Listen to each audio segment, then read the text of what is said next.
All right, we have our first breaking news for the San Francisco 49ers today as the legal tampering period gets ready to kick off right now. And the news is coming regarding Fred Warner, the 49ers big time middle linebacker, first team All Pro, best linebacker in the league. Matt Barrows of The Athletic is reporting that Fred Warner has restructured his deal, resulting in a sizable portion of that potentially being converted to signing bonus, which means that the San Francisco 49ers just came up on a ton of cap space. So this is obviously the theme so far of this early legal tampering period for the San Francisco 49ers. Again, we already know Eric Armstead has been released. The 49ers reached out to Eric Armstead to take a sizable pay cut. He declined, resulting in him becoming a free agent. We also know that Kyle Juszczyk has been approached about the same thing, taking a sizable pay cut. No agreement has been met just yet. But again, per sources, according to Matt Barrows, the 49ers restructure Fred Warner's contract. And this happened last week, converting a sizable portion of his base salary into bonuses. And Matt Barrows goes on to say that ought to create some salary cap cushion as free agency begins right now. So, what are the 49ers doing? What are the 49ers cooking up right now in which they need to clear this much cap space? So we knew restructures were going to be a viable option in order to generate more cap space. I was of the assumption that Eric would be a restructure and Kyle Juszczyk would be a restructure, but it sounds like a straight pay cut for both of those two, or else they're completely out. And again, Eric Armstead, if designated with a post June 1st release, that will clear up $17.8 million in cap space if he gets that designation. If he is a pre-June 1st cut, the 49ers only save 2.2 million. So the designation becomes critical in regards to the 49ers saving on cap space. So my assumption is that Armstead will be a post June 1 cut, but we still haven't seen that reported just yet. But what are the San Francisco 49ers cooking? Why are they creating so much cap space? Now, let's keep it 100, kind of heading into this period before they re-signed Ben Barch and extended Colton McKivitz. The San Francisco 49ers were sitting at about even in regards to the cap space, just barely above.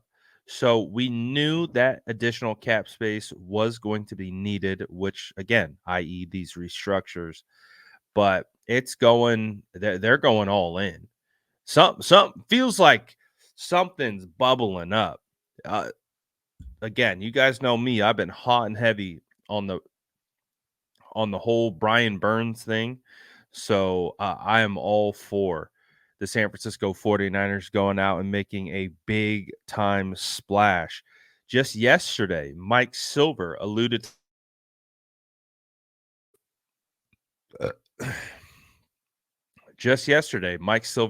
the fact that the San Francisco 49ers could absolutely be and will be in the market for a edge rusher, whether Daniil Hunter, Leonard Floyd. He did allude to the fact that they are looking for value at the edge position.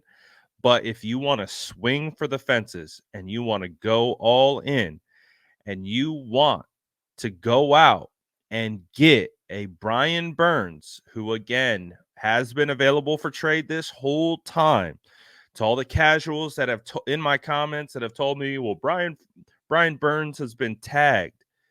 Thank you for telling me something that I already knew. And thank you for finally seeing it from someone that Brian Burns is absolutely available via trade. That's why he was tagged. He got tagged to be traded. They are not signing him to a contract extension. His time with the Carolina Panthers is done. So are the San Francisco 49ers potentially the team to go out and do it, potentially trade for him?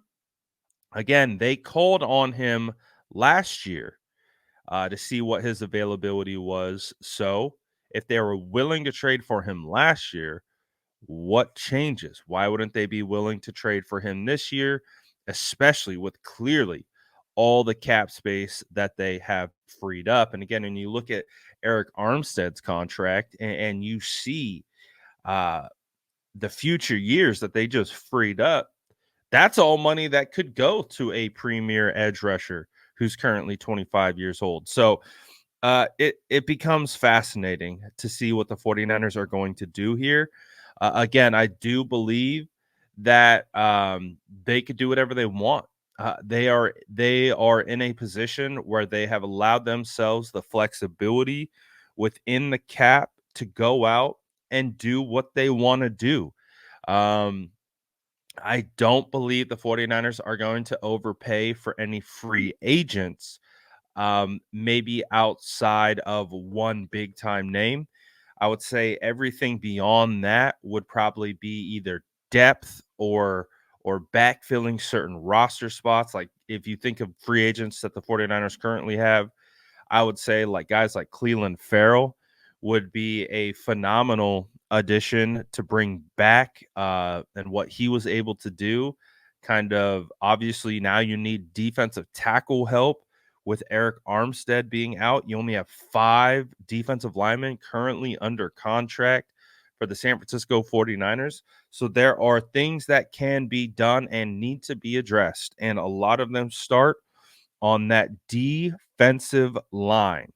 And it's going to be fascinating to see. I think David Lombardi was projecting that Fred Warner could have generated upwards of 10 million in potential cap space.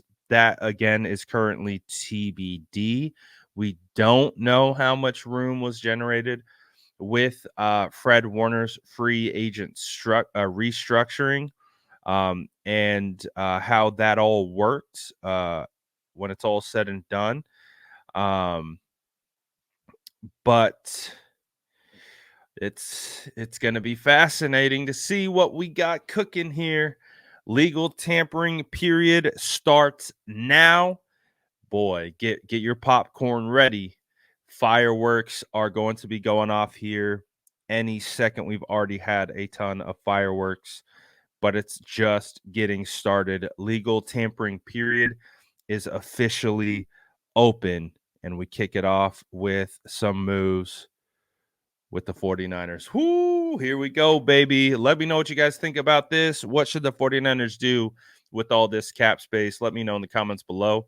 As always, make sure to like and subscribe for more updates. Turn those post notifications on because we're coming at you hot and heavy with a lot of information today. So turn those post noties on, sub to the channel. We got you covered.